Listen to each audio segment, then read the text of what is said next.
Ngayong umaga ay makikipag-usap ako hindi lang sa mga magulang kundi lalo pa sa mga kabataan. Kasi merong mga nangyayari at nagaganap partikular dito sa ating bansa na nakaka-alarma.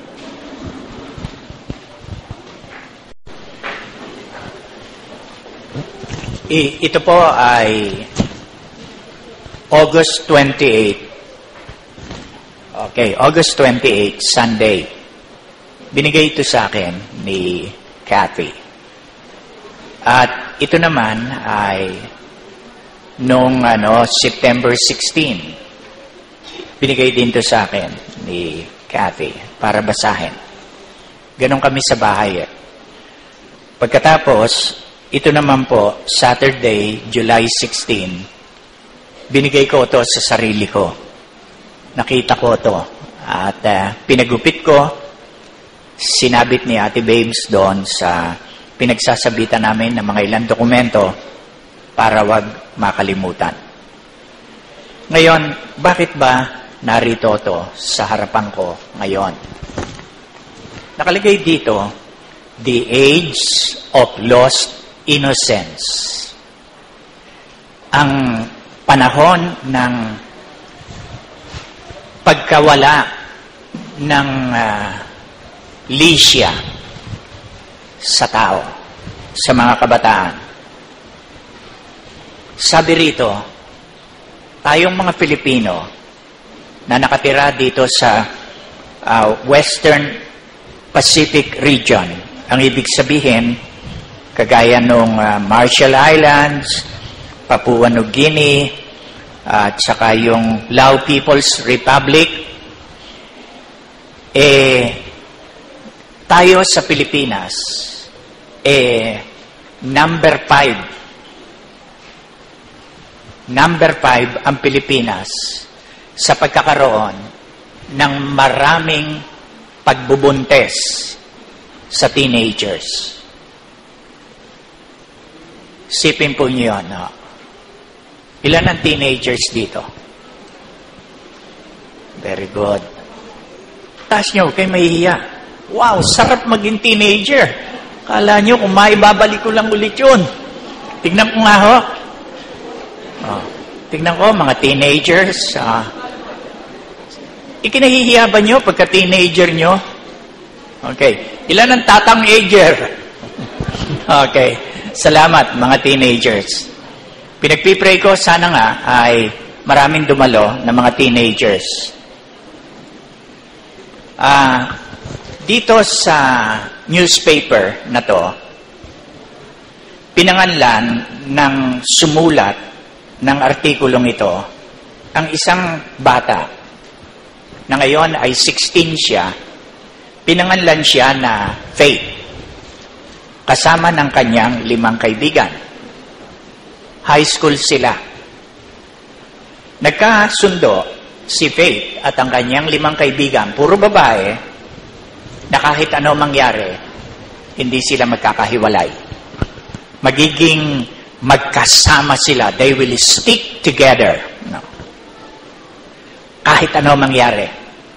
So, ayun, kumakain silang magkasama, nag-aaral silang magkakasama. Very good, di ba? Ganun sana pag makikibarkada ka. Magkakaintindihan kayo. Mag-aaral tayong magkasama. Pero, dinagdagan pa nila.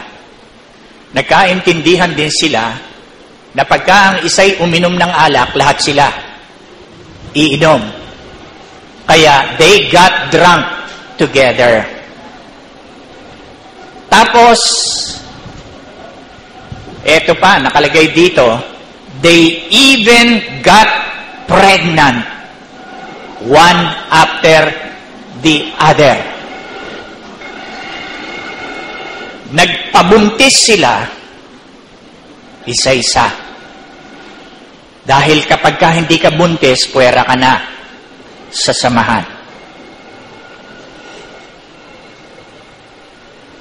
Ang sabi ni Faith, lahat kami sa barkada nabuntis. 3 nagpa-abort.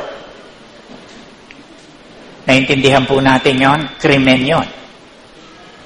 Pinalaglag, inabort yung pagbubuntis.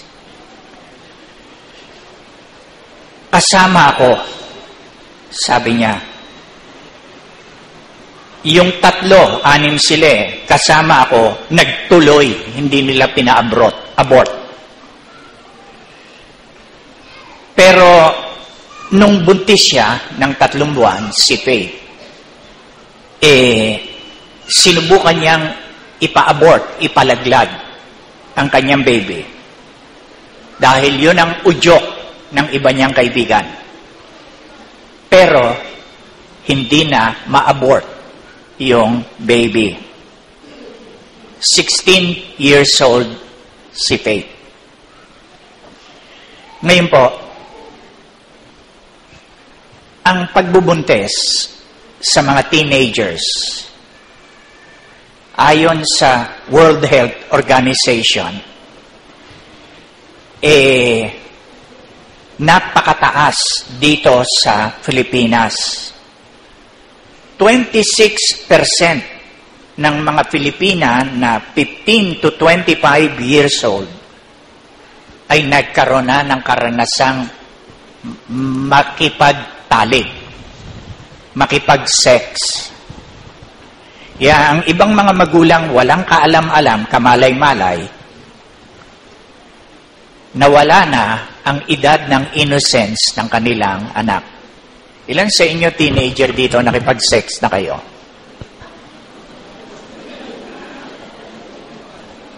Hindi nga. Ilan? Dahil hindi na raw nahihiya ngayon eh. Okay. Mabuti, wala pa. Di ba? Ha? Di ba kayong tutuwa? Oo. Pero mukhang hindi naniniwala itong mga matatanda rito eh. Itong mga edad na to eh. Okay. Tignan nyo ha. 15 to 25 years old. 26% ng edad na yan. Pakataas. Ay meron ng karanasan na makipagtalik. Ang iba sa kanila, dito sa 15 na to to 26, ay nanay na ngayon. Nanay na, ina na. Pilipino yan. Ang iba ay nagdadalang tao at magiging would-be mothers. Magiging ina. Masusurpresa kayo na dito sa Pilipinas, ang National Capital Region, ang Kamaynilaan, ang merong pinakamababang pagbubuntis ng teenagers. Yung nasa syudad. 18% lamang sa National Capital Region, sa Kamaynilaan, ang mga teenager na nagbubuntis. Pero yung Mimaropa, ibig sabihin Occidental and Oriental, Mindoro, Marinduque, ano pa? Romblon, ano pa? Palawan, no? Meron silang highest number ng pagbubuntis ng teenager. 37%. Tignan nyo yun, ha? Di biro yan. Ngayon, ang iba sa inyo, medyo nakakatawa kayo, ang anak nyo lalaki. Na akala ninyo, walang pananagutan sa tao at sa Diyos ang anak nyo kung makabuntis ng kapwa teenager. Nagkakamali kayo. So, meron silang highest. Tapos, ang di 37%, ang Maynila, 18 lang. Ang susunod na highest ay yung mga taga South Cotabato, Sultan Kudarat, Sarangani, General Santos, 35% sila. 35%. Si Pam ay nagtrabaho sa health center dyan sa Bacoor, no pa? Kung umuwi siya, ay kinukwento niya sa akin ang ilang nakakatagpo niya na mga pasyente nila, mga batang-bata. Kaya, ito po ang istorya. Ngayon, tungkol dito, sa epidemyang ito, sinasabi ng mga eksperto na ang number one solution dito ay education. Education. Si Faith, itong batang babaeng ito, na teenager, 8 buwan na silang nagtatagpo nung kanyang boyfriend, panakaw, hindi siya nabubuntis. So, ang akala niya, pagka pareho kayong binata't dalaga, hindi mag-asawa, hindi kayo mabubuntis. Ignorante siya. So, nawili siya ng nawili. Hanggang sa dumating ang sandali, buntis na siya. Kaya, number one, kailangang i-educate ang mga magulang at ang mga bata. Ang education, ang pagtuturo, ay kinakailangang manggaling sa magulang, manggaling sa eskwela. Pero importante, manggaling din ito sa church, sa mga pastor. Nakakalungkot, tinatanong ko mga kapwa ko pastor kung nagsasalita sila tungkol dito. At sabi nila, pastor, hindi ho ata. Hindi ho, mahirap po sa pulpito. Papatayin ko sarili ko pagka iisa-isahin ko yung anak nyo na kausapin. At bakit ba masama bakit iisipin nating masama ang mag-usap tungkol sa sex sa church? Samantalang ang sex ay gawa ng Diyos. Niniwala ba kayo? Okay. Ito ay kagagawa ng Diyos. Kaya ito ay hindi masama.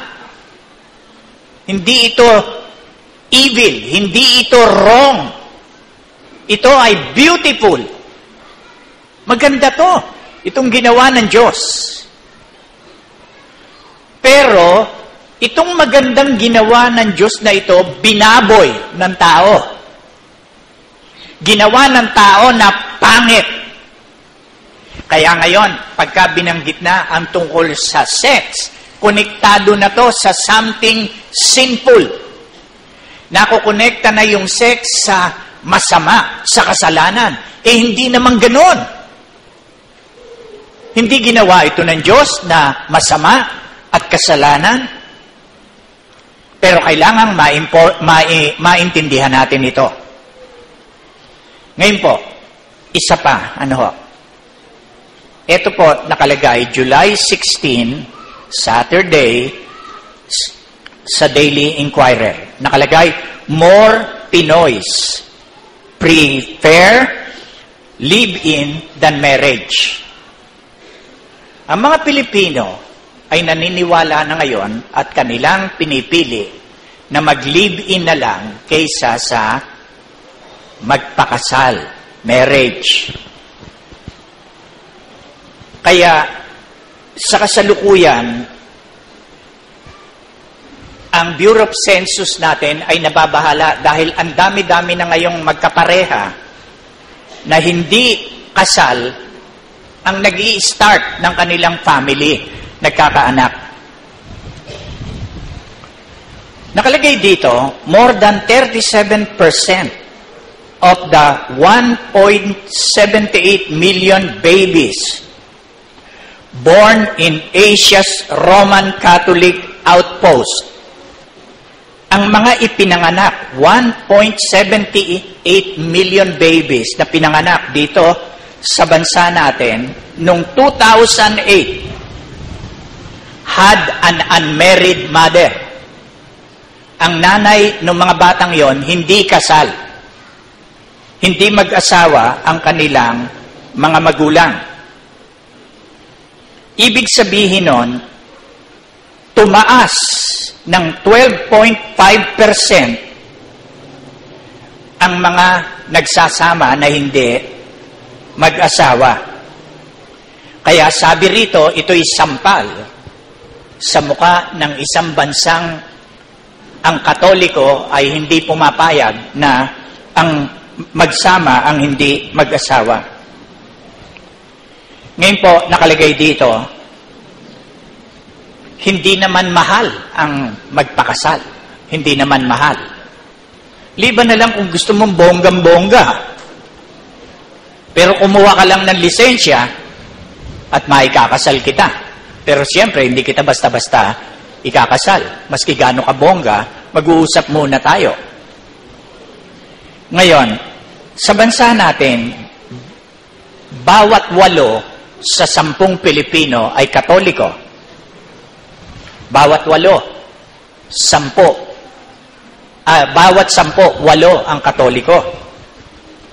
At ang bansa natin, tayo lang ang bansa, kasama ng Malta at saka Vatican, na wala tayong divorce. Wala tayong divorce. Pero, ang mga Katoliko ngayon, ayaw na nila na magpakasal sa simbahang Katoliko. Ang totoo, bawat ikinakasal na Katoliko, 4 niya nagpapakasal civil sa West o sa mayor o sa judge, no? West.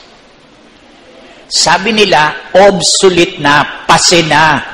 Hindi na uso yung kasal-kasal. At saka mabuti nga yun. Pag hindi kayo kasal, pag nabuisit ka sa asawa mo, iwanan mo. Pero pagkakasal kayo, nako, katakot-takot at magastos na, alam nyo? Legal, ang tawag nila legal separation. Ngayon po ba, yan ang sinasabi ng mga istatistika ng mundo. Totoo ba na ang pag-aasawa, ang pagpapakasal ay lipas na, laos na, hindi na yan totoo? Tignan nyo, sabi ng Biblia, Hebrews 13:4. Hebreo 13:4. Ganito sabi, marriage is honorable in all. Marangal ang pag-aasawa sa lahat. So nakita po ninyo, ang Diyos na gumawa ng babae at lalaki at nagsangkap sa kanya ng kanyang sex. Sa Diyos, ang pag-aasawa ay marangal sa lahat. Hindi live-in. Marangal sa lahat dito. At kung gusto ng tao na talagang ma-enjoy niya ang sex, kailangang hintayin ng mga teenagers ang araw na sila ay makasal. Makilala nila yung lalaki o babae na itinulot ng Diyos na kanilang maging partner para talagang malasap nila yung kasarapan ng sex. Kailangan sila ay mag-asawa. Ngayon, marami na akong nakausap na mga kabataan na hindi naghintay. Meron pa nga akong ilang nakausap Paano to, pastor? Magpapakasal na ako. Talagang umiiyak yung babae. Paano to? Mabibisto ako. Anong mabibisto ka? Pastor, hindi na ako birhen. Nagkaroon na ako ng eksperyensya. Yung boyfriend ko, banal pa ho yun sa pare. Wala ho siyang karanasan. Paano ho ngayon yan? Nakita niyo yun? Nakita niyo yun? Sabi pa nga sa akin ng isang babae, Pastor, ikakasal na ho ako, pero ang problema ko, yung boyfriend ko, walang kaalam-alam. Walang kaalam-alam na ano, na slightly used po ako. Okay, mag-isip-isip kayo. Sabi nung isa naman sa akin, Pastor, worried ho ako eh. Bakit? Hindi na ho ako brand new. Oh. Nakita nyo? Nakita niyo yung problema? Ayun, takot na takot. Kaya, isipin niyong mabuti. Pagka ang lalaki ay handa na talagang mag-asawa, ang hahanapin niyan ay brand new. Hindi slightly used.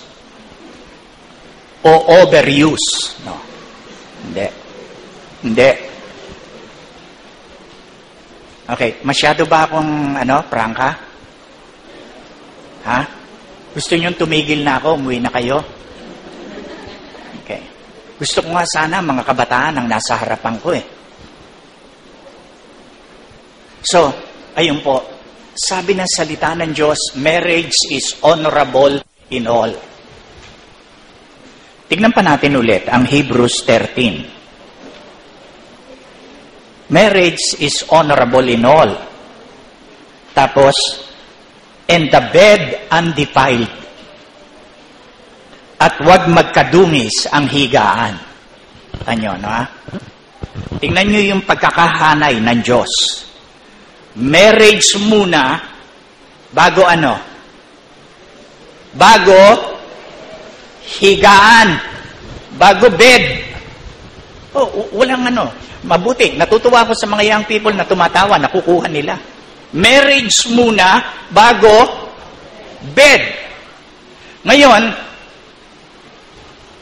ang mundong ito binaliktad. Kung talagang mahal mo ako, yan ang mga sinasabi ng mga lalaki. Kung talagang mahal mo ako, bed muna. Pastor, tapos kasal niyo ako. Bakit to? Nagsama na ho kami. Ayan. At tapos nakikita ko epekto. Yung mga nauna na bed, bago marriage, very unhappy sila.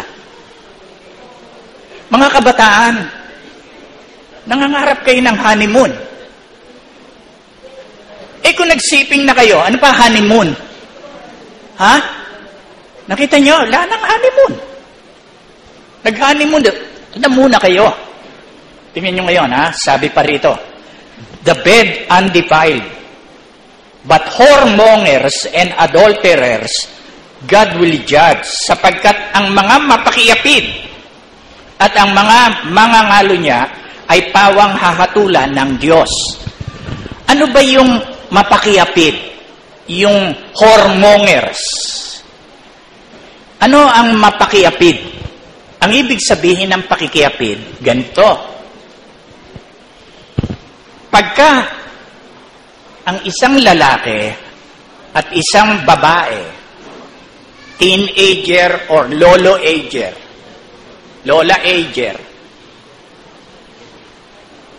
nagsiping sila, hindi sila mag-asawa, nagsiping sila, ang tawag doon ng Bible ay pakikiapid sa hindi mo asawa. Ang ibig sabihin ng Bible, ang sex ay ginawa ng Diyos para sa mag-asawa, hindi para sa mga hindi mag-asawa. Whoremongers ang tawag doon ng Diyos. Bakit sinasabing whoremongers? Tingnan nyo, ha? Yung boyfriend nyo, pag pumayag kayo na magsiping kayo, minsan lang, sasabihin yan. Minsan lang. Sabi naman ng tangang babae, na walang kautak-utak, sige ha, minsan lang ha. Sige, ginawa nila. Incidentally, alam nyo, pinanganak ako sa Occidental Mindoro at nakita nyo sa statistika, ang taas-taas doon ng pagbubuntis ng mga teenagers. Isang beses ay magbabayad ako ng tax ng lupa ng nanay ko, nandun ako.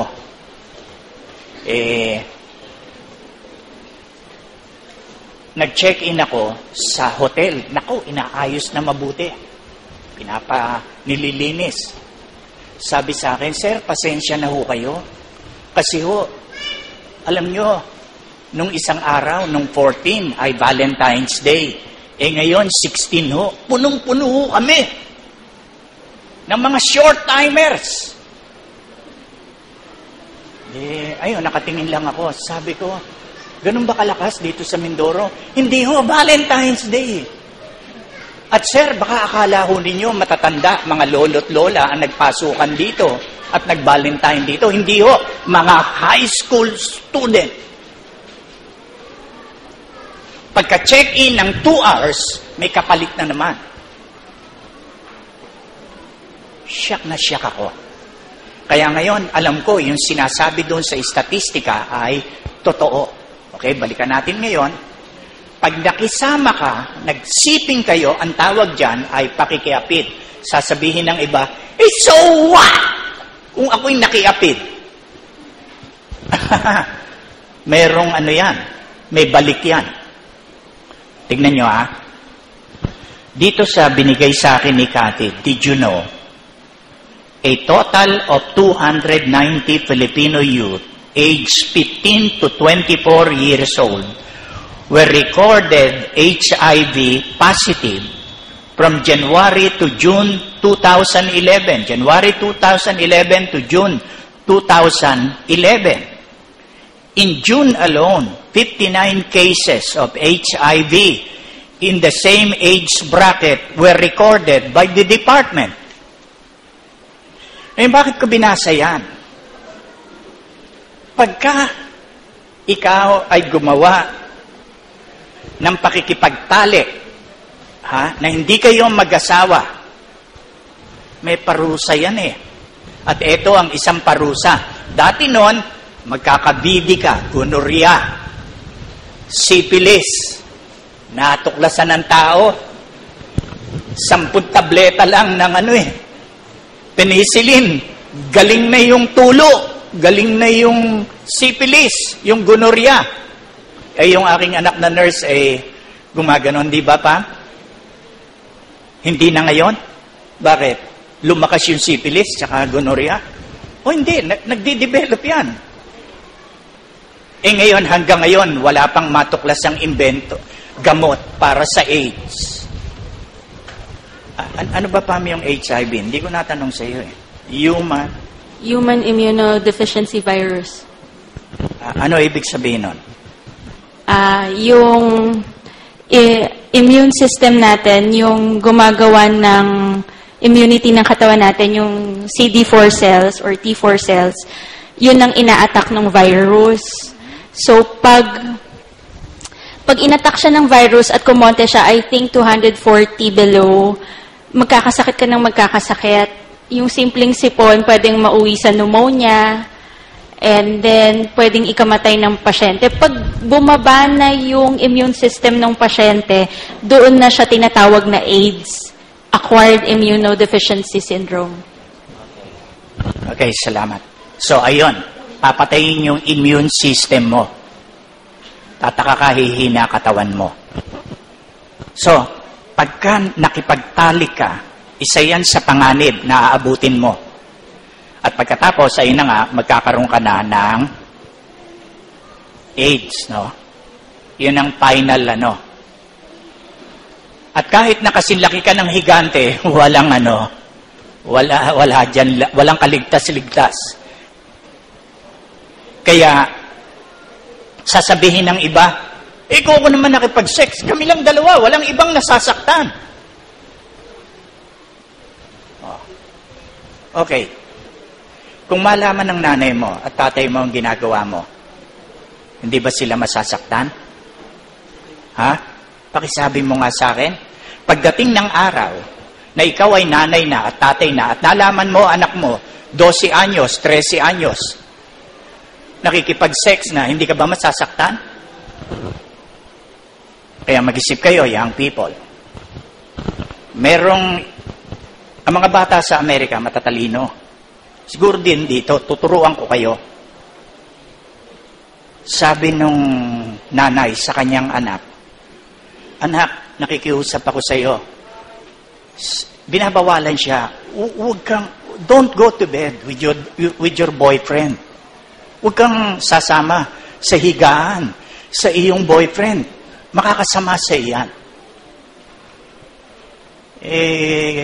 Ginawa ng bata sa ilalim ng pagsaway.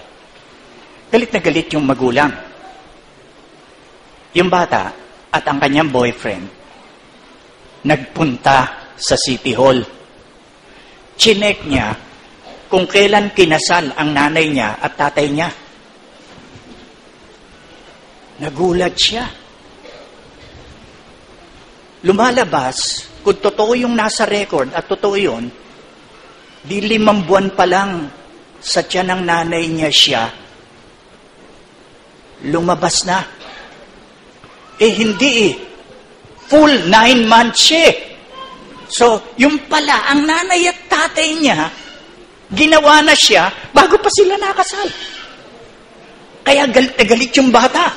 Sabi niya, sinasaway niyo ako, mas wala kayo sa akin eh. Iloloko niyo ako eh.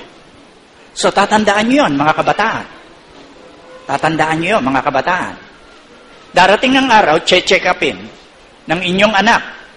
Nay, bakit ako kinasal kayo ng ganun? Lumabas na kagad ako. Ano ba ako, magic baby? Nakita mo nyo, titingin kayo sa malayo. Titingnan nyo yon. Titingnan nyo yon. Kung yung panganay naming anak kailan kayo kinasal, ma? Hindi, ganun na nga, ganun. Chinek niya. 3 buwan na pala kayong kasal bago pa naglihis si mama. Ang saya niya. Tuwa siya. Ngayon, eto na mga kabataan, siguro check upin nyo nanay nyo, tatay nyo. Buti nga sa inyo, mga nanay at tatay. Mabisto kayo. Ngayon, sabi nyo, ala namang masasaktan Masasaktan ka, babae. Kabataang babae. Pag nakipagtali ka sa boyfriend mo, masasaktan ka. You will be hurt. Bakit? Bakit ka masasaktan? Kasi, ibinaba mo ang iyong patakaran at pamantayan sa buhay, yung iyong standard, ibinaba mo. Bakit? Kasi, natutuklasan ng mga kabataang babae na kapag nakipag-sex na sila ng minsan, iwanan man sila ng boyfriend nila, makakakita ulit sila ng another boyfriend, at gagawin nila ulit yon. Pagka nakita ng boyfriend, ko pala, slightly used ka, ayoko na sa iyo. May mga lukulukong mga lalaking yan. Tapos, ano mangyayari? Kukuha na naman yung babae ng ibang boyfriend. Gagawin na naman nila. So, ibababa mo ang iyong standard. There will be a first time, a second time, a third time. At ikaw rin, batang lalaki, baka akala nyo, sasabihin ng iba, lalo sa Pilipinas, I'm a boy. Ako'y lalaki. Hindi ako masasaktan. Hindi. Masasaktan ka rin. Masasaktan ka rin. Bakit? Kasi ikaw rin, ibabagsak mo ang iyong pamantayan, ang iyong standard. Ibabagsak mo to. At ano mangyayari sa iyo? Mag-i-experiment ka. Hahanap ka ng ibang kapartner. One woman after another. Hanggang mawalan ka na ng respeto sa iyong babae, sa mga babae, pati sa sarili mo. And you will be miserable. Ngayon, Sabi nga nila, iba na ngayong pastor ang moralidad. Meron ng tinatawag na new morality. Yung new morality niyan, noong pa man ganun na yan Sa Israel, sinasabi ng Biblia natin na ang mga tao, they did everything that was right in their eyes or in their sight. Ginawa nila ang kanilang gustong gawin. Ibig sabihin, nagkanya-kanya na. Pero, ngayon ba, hindi na bago yan. Kung gusto mong gawin ang gusto mo, sige, gawin mo. Pero, mag-isip-isip ka. Kasi, lalo na tayo, mga Christians tayo, mga Kristiyano tayo, tignan nyo rito sa Biblia, sa 1 Thessalonians, chapter 4. 1 Thessalonians, chapter 4, verse 3. Sapagkat ito ang kalooban ng Diyos, sa makatwid bagay ang inyong pagpapakabanal, na kayo'y magsiilag sa pakikiapid. Tumakas ka, umilag ka sa pakikiapid. Yun ang sinasabi. Tapos, sabi pa rito, na ang bawat isa sa inyo ay makaalam na maging mapagpigil sa kanyang sariling katawan sa pagpapakabanal sa kapurihan. Hindi ba kay ganda niyang utos na yan? Pigilin mo ang iyong sarili. Tingnan nyo mga kabataan babae, makinig kayo sa akin. Sinasabi ng eksperto na ang lalaki ay nadadarang sa kanyang nakikita.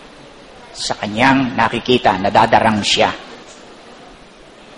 At ang mga basyonista ngayon,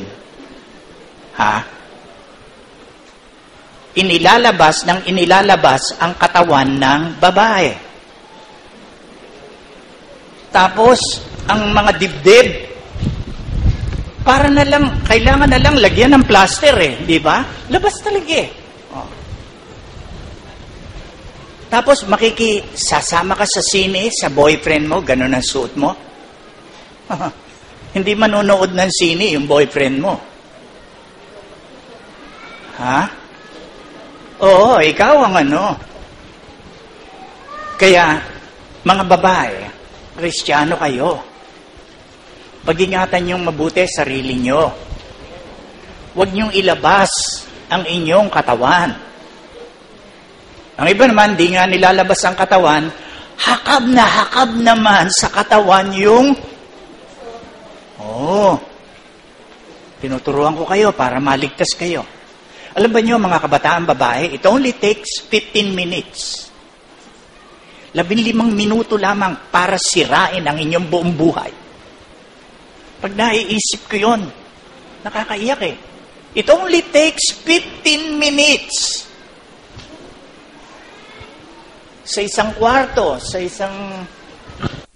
sa ilalim ng puno, o sa kotse, o sa tricycle, para sirain ang buhay nyo, mga kabataan. Ako, hindi ako nagbabawal. Pinakikita ko lang sa inyo kung ano. Bahala kayo. Pagbawalan nyo inyong sarili. Okay. Pero ito, pinaalala ko sa inyo. Kaya nga, nung bata akong pastor, talagang labas lahat Ang ginagawa ko na lang, pag nagsisermon ako, tumitingin ako sa taas. Kasi hindi ako makapag-sermon. Pag tinitingnan ko yung mga kabataan, yung mga audiences ko, Ngayon, hindi naman ako, killjoy.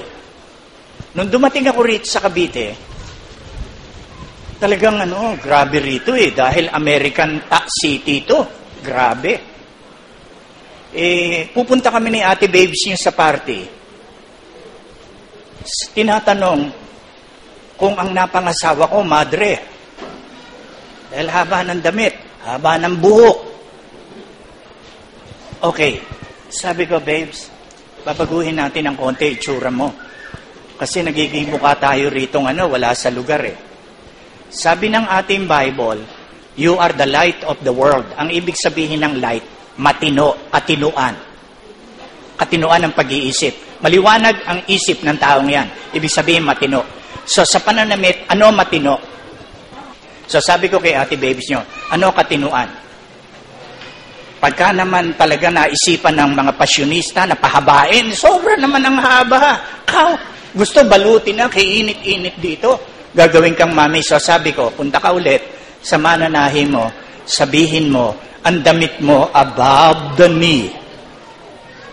Above the knee. Di ginawa nga. Hindi na kami napagkakamalang ako si Manong, siya si Manang, no? Hindi na. Katinuan yun eh. At ang katinuan naman ng pag-iisip sa pananamit, hindi lang naman sa haba ng damit. Maski sa kulay. Sinasabi ko lang sa inyo kung anong tukso, kung paano nadadarang yan. Ngayon, eto. Sabi naman ng iba, Pastor, hindi naman po kami nagsisex eh. Alam nyo na ho, Pastor, masama ba ho yung kiss-kiss lang?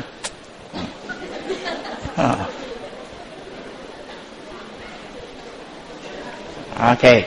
Makinig kayo. Sabi sa akin ng mga ilang nakausap ko, Pastor, alam nyo, hindi naman ho namin tangka talaga na mag-sex eh. Bakit? Kasi nagsimula ho yan, nagkikiss lang ho kami. Alam nyo, pagka nasa kwarto na at nagka-counseling na ako, talo ko pa NBI kung magtanong. No? So, nagkikiss lang ho kami. Pero meron ho, Pastor, magaang lang. Gano'n. Ba, Pastor? Masarap. Ang nangyari ho, dinidiin na namin. Tinatagalan na namin. Nagprogreso. Nakita ho nyo? Mga kabataan. Yan, ninitian nyo akong konti. Huwag yung tatakpang kalahati ng mukha nyo. Ilabas nyo, no ha? Unti-unti, ganun nangyari. At pagkatapos, ayun na nga. Yan, nakita nyo, mga kabataan babae, argabyado kayo sa mga lukulukong lalaki. Argabyado kayo. Tandaan nyo yun. Kaya, pagka talagang hindi nyo tiyak na kalooban ng Diyos itong lalaking ito at talagang ito na nga, maski na tiyak nyo na, kayong papayag. Kayong papayag, nahihipo, huwag kayong papayag ng anumang physical intimacy. Ano nyo si ate babes nyo? 3 kahong sulat. 3 kahong ba yun, babes? 4, 15? Sa loob ng 5 taon eh. Sinusulatan ko siya. Baski sino ang bumasa nun? Yung mga anak nga namin, binasa. Sabi nun ni Ella, pagka ganito ang sulat sa akin ng lalaki, iibig na ako. Yan. Ano mo sa sulat? Huwag yung kagad sa laman ang iisipin mo. Kasi pag ginawa mo yung sa laman, pagkatapos ng ginawa mo yung magsisisi ka, bakit ko ginanito, girlfriend ko? Demonyo ko. Magsisisi ka. Yan naman babae, huwag ka na magsisi. Gawin na lang natin ulit. Luka-luka kayo eh. Hindi. Pero ikaw rin babae, sisisi ka. Iiyak ka. O garapal ka. You don't feel at all. Ha? Ganun ka ba? Wala kang budhi. Grabe. Kaya, ang sex ganito eh. Meron isang bata, sabi niya sa tatay niya, Tay, bilang mo akong kotse. Tay, bilang mo akong kotse. Nagbuisit yung ama. Sige, bibili kita ng kotse. Ano gusto mong kotse? Sports car, Mercedes. Ibinili siya. Di ayun na nga, dinala, diniliver. Ang sabi ng tatay, hintayin mong maging 18 ka bago ka mag-drive.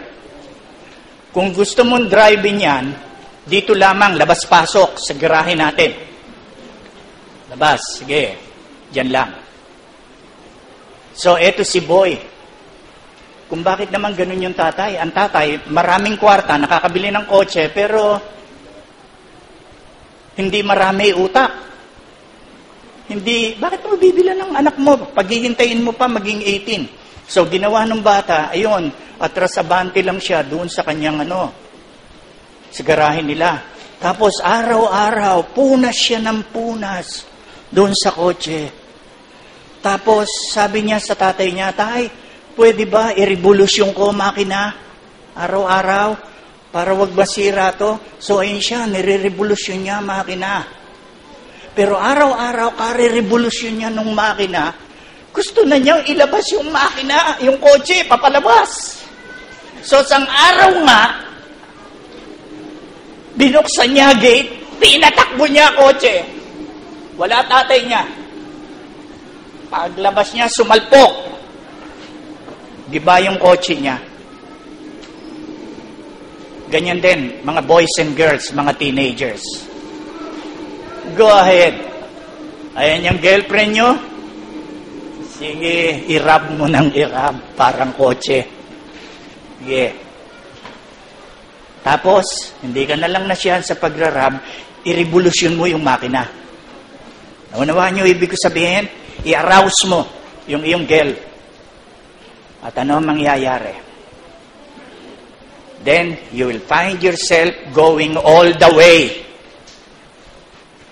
At pagkatapos, ayun na yung problema. In 15 minutes, you have harmed your life.